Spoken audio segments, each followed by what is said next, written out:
मेहर माता का मंदिर आल्हा करते हैं आरती पर दिखाई नहीं देते। तो आइए जानते हैं मेहर माता मंदिर का रहस्य।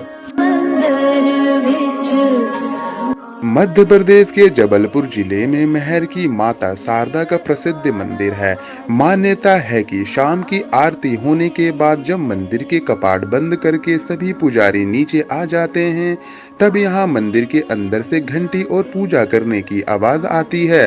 कहते हैं कि माँ के भक्त आल्हा अभी भी पूजा करने आते हैं। अक्सर सुबह की आरती वे ही करते हैं। इस मंदिर की पवित्रता का अंदाजा महज इस बात से लगाया जा सकता है कि अभी भी आल्हा मां शारदा की पूजा करने सुबह पहुंचते हैं।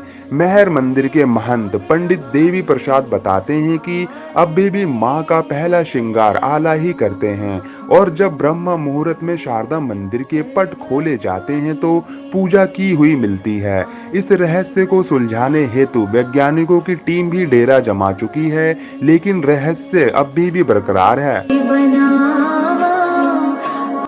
कौन थे आल्हा? आल्हा और उद्दल दो भाई थे। ये बुंदेलखंड के महोबा के वीर योद्धा और परमार के सामंत थे।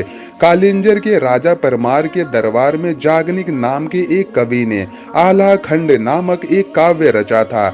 उसमें इन वीरों की गाथा वर्णित है। इस ग्रंथ में दो वीरों की 52 लड़ाइयों का रोमांचकारी वर्णन है। आखिरी लड़ाई उन्होंने पृथ्वीराज चौहान के साथ लड़ी थी। माँ शारदा माई के भक्त आल्हा आज भी करते हैं माँ की पूजा और आरती। जो इस बात पर विश्वास नहीं करता है वह अपनी आंखों से जाकर देख सकता है। आल्हा खंड में गाया जाता है कि इन दोनों भाइयों का युद्ध दिल्ली के तत्कालीन शासक पृथ्वीराज चौहान से हुआ था। पृथ्वीराज चौहान को युद्ध में हारना पड़ा था, लेकिन इसके पश्चात आल्हा के मन में वैराग्य आ गया और उन्होंने संन्यास ले लिया था। कहते हैं कि इस युद्ध में उनका भाई वीर गति को प्राप्त हो गया था। गुरु गोरखनाथ के आदेश से आल्हा ने पृथ्वीराज को जीवन दान दे दिया था। पृथ्वीराज चौहान के साथ उनकी यह आखिरी लड़ाई थी। मान्यता है कि मां के परम भक्त आल्हा को मां शारदा का आशीर्वाद प्राप्त था, लिहाजा पृथ्वीराज चौहान की सेना को पीछे हटना पड़ा। मां के आदेश अनुसार आल्हा ने अपनी सांग हथियार शारदा मंदिर पर चढ़ाकर नोक टेढ़ी कर दी थी, जिसे आज तक कोई सीधा नहीं कर पाया है। मंदिर परिसर में ही तमाम ऐतिहासिक महत्व के अवशेष अभी भी आल्हा और पृथ्वीराज चौहान के संग की गवाही देते हैं। सबसे पहले आल्हा करते हैं माता की आरती। मान्यता है कि मां ने आल्हा को उनकी भक्ति और वीरता से प्रसन्न होकर अमर होने का वरदान दिया था। लोगों की माने तो आज भी रात 8 बजे मंदिर की आरती के बाद साफ सफाई होती है और फिर मंदिर के सभी कपाट बंद कर दिए जाते हैं। इसके बावजूद जब सुबह मंदिर को पुनः खोला जाता है तो मंदिर में मां की आरती और पूजा किए जाने के सबूत मिलते हैं।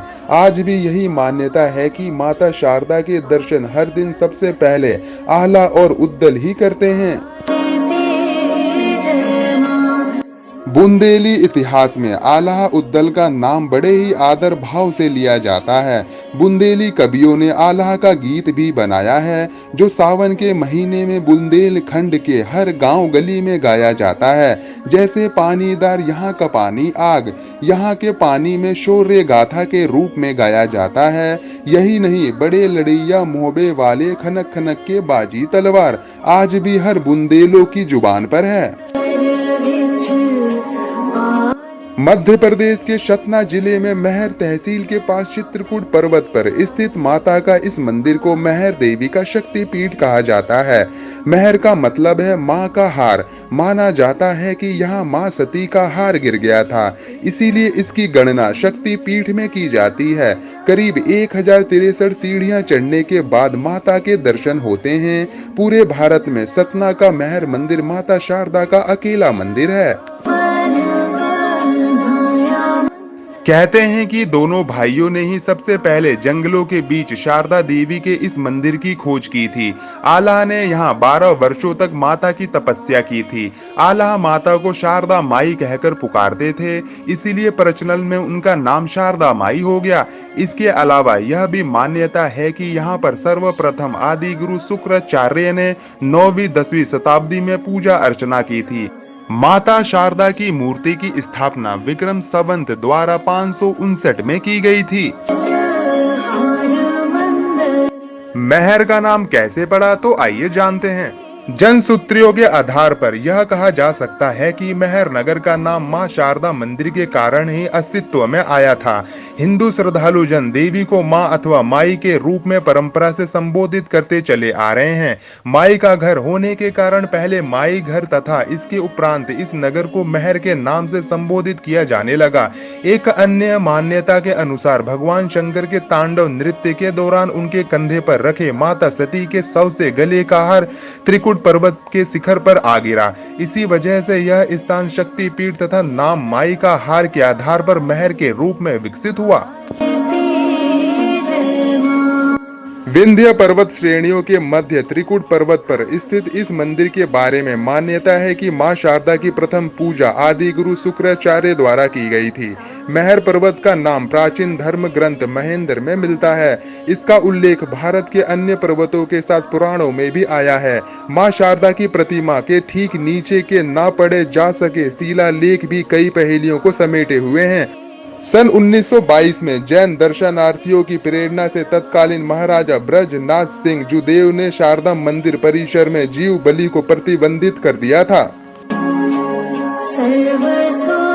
पिरामिडाकार चित्रकूट पर्वत में विराजी मां शारदा का यह मंदिर 522 ईसा पूर्व का है। कहते हैं कि 522 ईसा पूर्व चतुर्दशी के दिन नरपल देव ने यहाँ शाम वेदी की स्थापना की थी।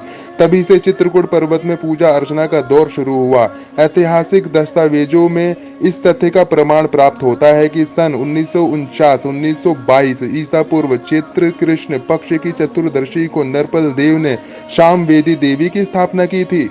प्रसिद्ध इतिहासविद ए कनिंघम द्वारा मां शारदा मंदिर का काफी अध्ययन किया गया है। महर स्थित जन सूचना केंद्र के प्रभारी पंडित मोहनलाल द्विवेदी शिलालेख के हवाले से बताते हैं कि कनिंघम के प्रतीत होने वाले 9वीं 10वीं सदी के शिलालेख की लिपि न पढ़े जाने के कारण अभी भी रहस्य बने हुए हैं। महर केवल शारदा मंदिर के लिए ही प्रसिद्ध नहीं है, बल्कि इसके चारों ओर प्राचीन धरोहरें बिखरी पड़ी हैं। मंदिर के ठीक पीछे इतिहास के 2 प्रसिद्ध योद्धाओं वो देवी भक्त आल्हा उद्दल के अखाड़े हैं तथा यहीं एक तालाब और भव्य मंदिर है जिसमें अमरत्व का वरदान प्राप्त आल्हा की तलवार उसी की विशाल प्रतिमा के हाथ में थमाई गई है। इसके अलावा 950 ईसा पूर्व चंदेल राजपूत वंश द्वारा बनाया गया गोला मठ मंदिर, 108 शिवलिंगों का रामेश्वरम मंदिर, बदनपुर में राजा अमान द्वारा स्थापित किया गया हनुमान मंदिर अन्य धार्मिक केंद्र हैं। इसके अतिरिक्त महर क्षेत्र के ग्राम मड़ई मनोरा तीदाहटा व बदेरा में सदियों पुराने भवन व शिलालेख हैं जो भारतीय इतिहास को एक नए आलोक में झांकने का अवसर प्रदान करते हैं। शिव पुराण के मुताबिक बदेरा में ही शिव भक्त बाणासुर की राजधानी थी, जिसकी पुष्टि बदेरा के जंगल में जगह जगह मिल रहे शिव मंदिरों के भग्नावशेष व शिवलिंग करते हैं।